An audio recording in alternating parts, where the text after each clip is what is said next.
Shocking photos show suffering older vets ignored at hospital. Veterans in the U.S. often get poor treatment from the people they've risked their lives to protect. These disturbing images of elderly vets being cast aside in their time of need are the most recent evidence of society failing its heroes. On February 24th at the Durham VA hospital in North Carolina, Marine veteran Stephen McMenamin and his wife Hanna sat in the hospital waiting room for 7 hours. Throughout their long wait, they say they saw a couple of aging veterans who were clearly in noticeable pain go unattended for hours. The man in the wheelchair was yelling in agony, shaking to the point he almost fell out of his chair due to phantom pains from his left leg amputation. Upset, the couple tried to get the attention of a nurse to check on him. For some odd reason, the nurse they asked didn't seem to care. The other veteran, suffering from terrible back pain, tried to sit in a recliner chair. When the nurse rudely told him he was not allowed, he simply lay down on the floor. When the couple posted photos of the sad scene along with an account of what they witnessed, they claim the hospital asked them to take the pictures down, uninterested in addressing the negative publicity. Instead, they enlisted the help of Army veteran John Burke, who's championing the cause on social media to expose the despicable treatment these vets and many more like them have been subjected to. Hanna McMenamin's original Facebook post has been shared more than 138,000 times. And in response, the hospital has since reassigned the insensitive nurse, removing her from patient care. Say no to safe spaces on YouTube. Support TomoNews at patreon.com/TomoNews. America has a reputation for not treating its veterans the way they deserve. Police involved in an embarrassing case of mistaken stolen valor. Harrisburg Mayor Eric Pappenfuse defended police officers involved in an incident concerning a mistaken case of stolen valor. It came after a U.S. Army vet accused 75-year-old Robert Ford of impersonating a Marine by wearing a dress blue uniform to Arts Fest in Harrisburg over Memorial Day. The Army veteran demanded that Detective John O'Connor check whether Ford was pretending to be a Marine for profit, so the officer approached Ford and asked for his unit and his military occupation specialty. Ford answered and noted he specialized in machine guns, rockets, and flamethrowers. Ford went back to shopping, but 10 minutes later, the cop came back and asked him where he went to boot camp. After a short exchange, Ford got fed up and told the cop to leave him alone, while maybe dropping in an expletive. "You don't know where you went to boot camp?" the officer said. According to Ford, "You aren't a Marine." The Army vet joined in, shouting, "Stolen valor, this man is a fake." Only thing is, Ford served in the Marines from 1958 to 1964 and earned the rank of Lance Corporal. No word yet on whether or not O'Connor has enough valor to apologize. Did you see Black veteran has free meal taken away at Chili's on Veterans Day. But you already said you did. Ernest Walker proudly served in the U.S. Army's 25th Infantry Division, Division Tropic Lightning, from 1987 to 1991. But when a customer at a Chili's restaurant called his service into question, Walker had his complimentary meal taken away by the restaurant manager. On November 11th, the Army vet was waiting for his food at a Chili's in Cedar Hill, Texas. He was with his service dog, Barack. The restaurant offers all active service members and veterans a free meal on Veterans Day as a thank you. The meal took half an hour to be served, and Walker had to go, so he asked the waitress to put it in a to-go box for him.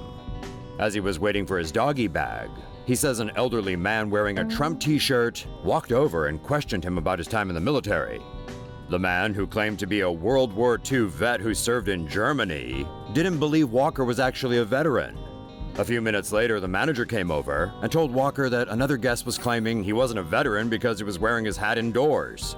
After providing his discharge papers and his military ID, the manager then told Walker the guest also said his dog was not a real service dog, even though he had the necessary service dog vest and documentation. That's when Ernest Walker started recording. You're questioning my service dog now. Sir. Now, you do know it's against the law, against HIPAA regulations for you to question my service dog. Do you want to read my service dog? Sir. Now, you question my military service and you question my service dog. And I've got, is this a certified dog? Sir. Is this a certified dog? Sir. Is this a certified dog, sir? No, I'm asking you a question. Is this a certified dog? Sir. Did you see my military information? Sir. No. Yes or no, first of all? I'm not answering any of your questions. No.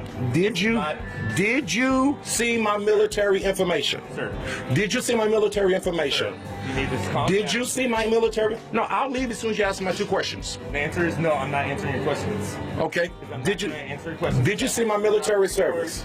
I asked Did you see my military service? Sir, no. There. Yes, you did. I did not Oh, so that's a lie, but you already said you did because I had that on record. Yes, you did. not see it. People right there saw you. Didn't see it. Sorry. Yes. Oh, yes, you did. Stop. Well, then, if you didn't see it, Today, sir. oh, now you're grabbing my food away from me. Oh, you're taking my food away from me now? So sorry. I don't. Okay. You didn't provide any Okay. documents for me. Yes, sir. You have a Yes, great I day. did just provide documents to you, and they saw you. I want the police call at this point. Following the unfortunate exchange, Walker posted the video to Facebook, and the story has since got back to Chili's, who have responded saying the situation has been escalated to the highest levels of the company. So far, Walker hasn't been contacted by anyone at Chili's or its ownership group, but the two sides are expected to meet this week. Outcry over latest Albuquerque police shooting. You're not experiencing deja vu, and no, this isn't Groundhog Day. Residents protested at the Albuquerque City Council after the Albuquerque PD fatally shot yet another person on Sunday. Their 25th killing since 2010 was 50-year-old Air Force veteran Armand Martin. Police and SWAT gear arrived at the Martin household Sunday afternoon after Martin's wife called 911. "My husband, he has a gun, and he's like scaring us," she told dispatchers. Police heard gunshots inside the home around 5:30 p.m., bringing the 5-hour standoff to its climax.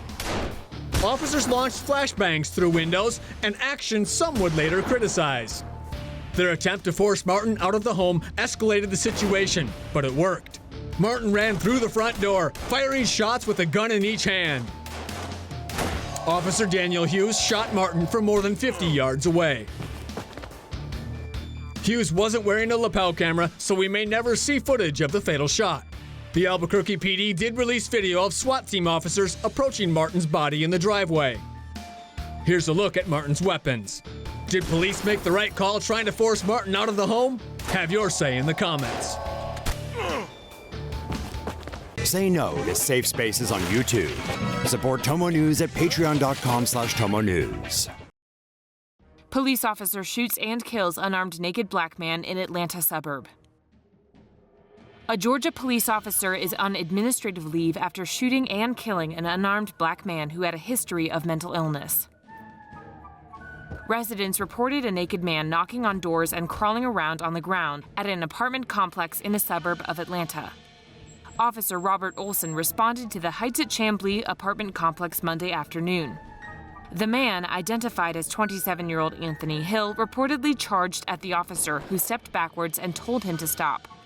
Olson then fired 2 shots at Hill, who was unarmed. He died at the scene. The DeKalb County Public Safety Director said Olson had access to a taser and pepper spray. An external investigations unit will take over the case because Hill did not have a weapon at the time of the shooting.